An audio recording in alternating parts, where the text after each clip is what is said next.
I've always felt myself in to be this sort of in-between area between art, design, and science.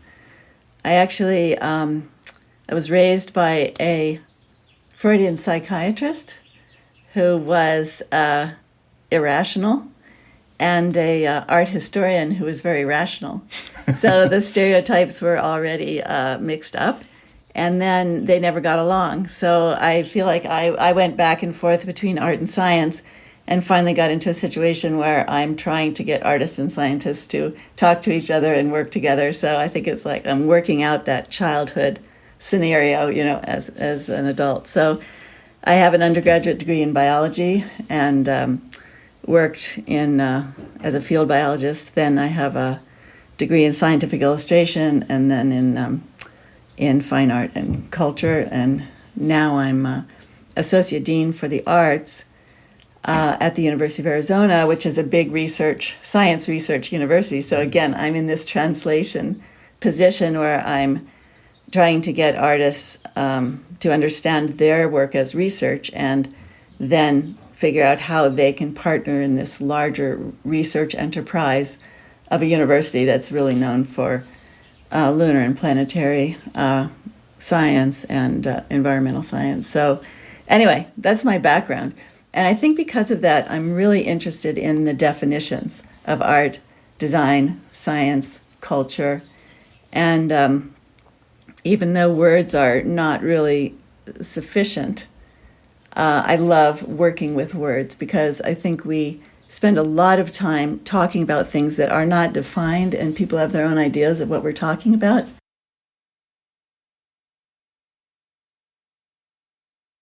So my favorite definition of design is that it's everything that is not nature and accident. And then recently I've been working on an art project that has a lot to do with accidental mark making.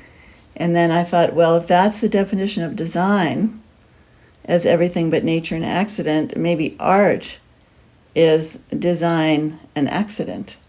And culture we define versus nature. I mean, I think culture is everything that we don't put in the nature category. And as I was driving up to the training this morning, I heard on the news that the U of A basketball season has been canceled. And I thought about the sophomore, who's at the U of A and whose life revolves around basketball, that all of a sudden doesn't have that thing to do that was the culture that defined them. And it made me think of this essay that I think is so beautiful by Wilhelm Fluscher called A Word About Design. But basically he says that design is the great deception that makes us human. In other words, we are animals. And it is by design that we become human.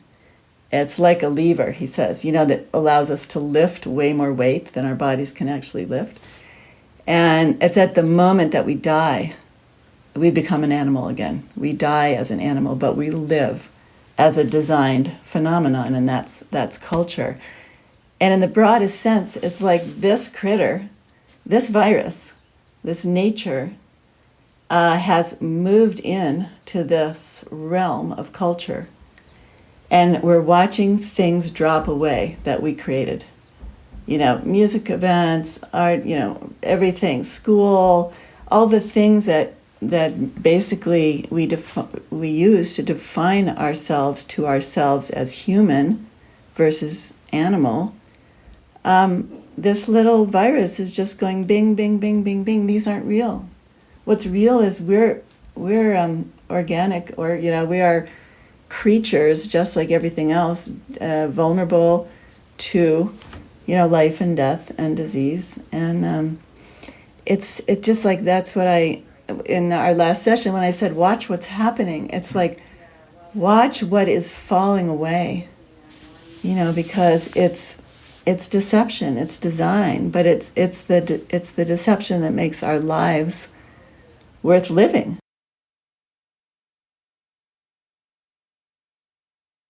Well, let's be in the moment a little bit, because we just had a session, you and I were in a session a few minutes ago where we're trying to craft a statement coming out of this leadership course about how we think, things that we think people should think about in terms of art and creativity and the COVID-19 epidemic, right? Which one day will pass and other things will happen, but it's a moment in time, a very sad one, but also a moment of renewal and rethinking. And so we're trying to craft words. But you've said it very eloquently, I think, of positioning what is essential and less essential, what is a construct versus what is fundamental. The fundamental is that we're breathing, we're interdependent, but the interdependencies are changing. Fascinating. So what about the role of art then?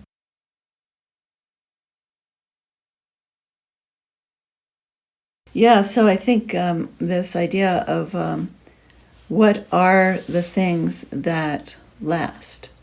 What are there's all these things that fall away, and I as things are getting canceled, I just realize, well, I do so many things that I'm kind of fine with not happening. Almost a sense of relief when things are canceled. And I know some people are having a totally different experience because their livelihood depends on these things happening. But it makes me realize that, I need to have, that I would like a quieter life than I've constructed for myself. And this is allowing that. But one of the principles that we talked about was interdependency. And I think, as artists, we can all think about what are the values or the principles that underlie our practice. And will those hold? Will those hold in this situation? And also, I think when you talk about art and climate change or any kind of disaster and how it functions in those situations, one of the things that art does is it does create a community around it.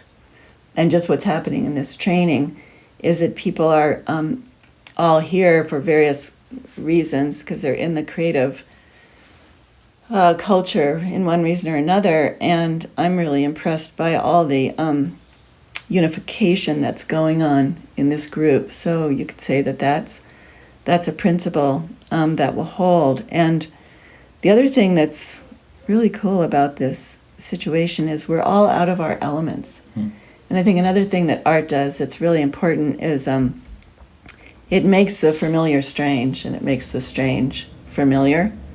It's called defamiliarization. And we're all in an unfamiliar setting here. And I feel that, and same with when you get all the stuff that you define yourself with canceled, you're kind of in a way in an unfamiliar setting in your home by yourself. And I thought of that old slogan, "Kill your TV," from the 60s, because I thought we were talking about too, like reframing isolation into solitude.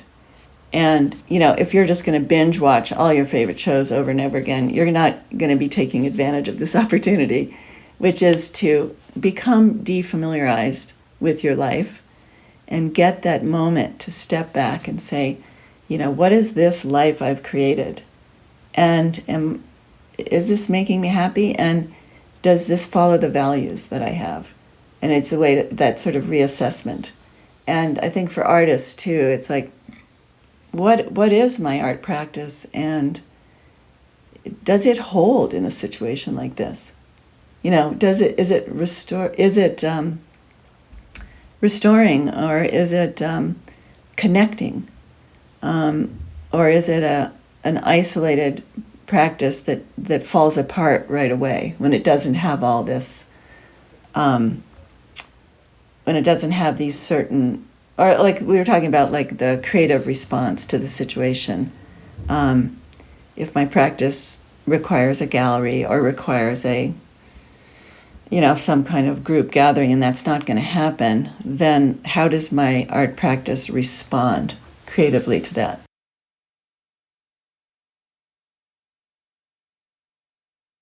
Well, we'll see what the wording will be in the response to the wording. But you're right that it's a very special gathering because it might not have happened had it been 3 days later. Oh yeah. And the world is changed. It's always changing, but I dare say it's changed forever in the sense that hopefully this period of slowing down, which will also bring down the carbon footprint a little bit. And it will be an opportunity for people to reflect. We were talking, I mean, we can talk about this a long time because it's so fascinating and so alive right now, right? It's March, whatever the date is today. It's Friday the 13th, actually. Oh my God. Lucky day. Well, it is a day. I mean, it's good to be alive, right? We are here, we're somewhere. Just that, how that, I lost my train of thought. Special time. It's a time to potentially, like we were using wordings like reset. Some will reset, some will reflect, some will refocus, some will simply survive because it will be difficult for a lot of people, and therefore we were talking about what support can we bring to each other, to our communities through our practice, but also through just life. Like, you know, when I go home, what's going to happen? All of these realities, and I love what you just said about what is the relevance, and not relevance economically, not relevance, but the actual true human relevance of an art practice in a time like this. And it's not to say that the art isn't good, it's not to say that it isn't useful, but relevance is a very interesting, and it challenges, but in a soft way, how do you feel about what you're doing now? And everyone has to ask that question of him or herself in these times. What is the best use of my time today, going forward, knowing that the climate crisis is inevitable, whether you're in denial or not, it's going to happen. And we're trying to reduce it for future generations. And we're going to run out of time, Ellen, but I wanted to give you the opportunity to say if there's anything else that, because we spoke quite a bit this week and probably should have another conversation at some point. Definitely. Is there anything else you'd like to share that's you think is useful for an artist or somebody who's interested in what this podcast is exploring, which is the notion of consciousness and the role of the arts vis-a-vis sustainability? Is there anything you'd like to add?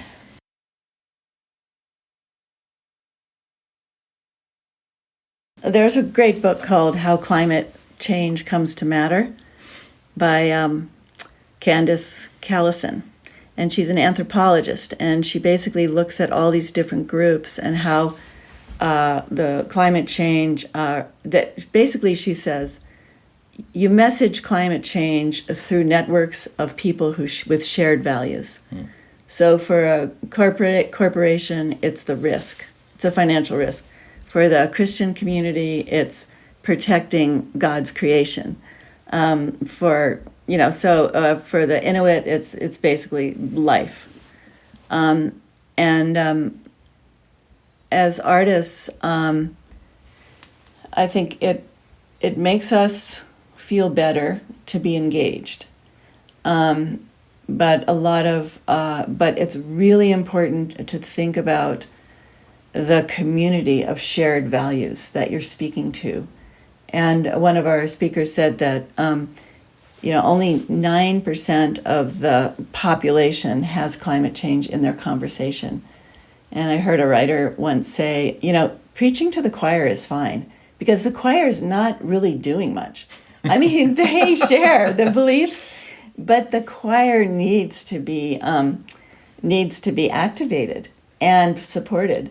And I think for artists too, it's like if you're an environmental artist, really build those networks of support because it can be encouraging. And don't worry about the people that don't believe in climate change. You're not going to change their mind with an artwork. I mean, we can talk about the power of art till we're blue in the face, but it's values and that changes people. That's a great way to end because there have been a lot of resources, and I was speaking with Marta earlier this morning, the Eco Arts network that she's built. There's a lot of smart work that's happened over the years whose time has come to increase opportunities for artists to have points of collaboration, points of impact in environmental organizations.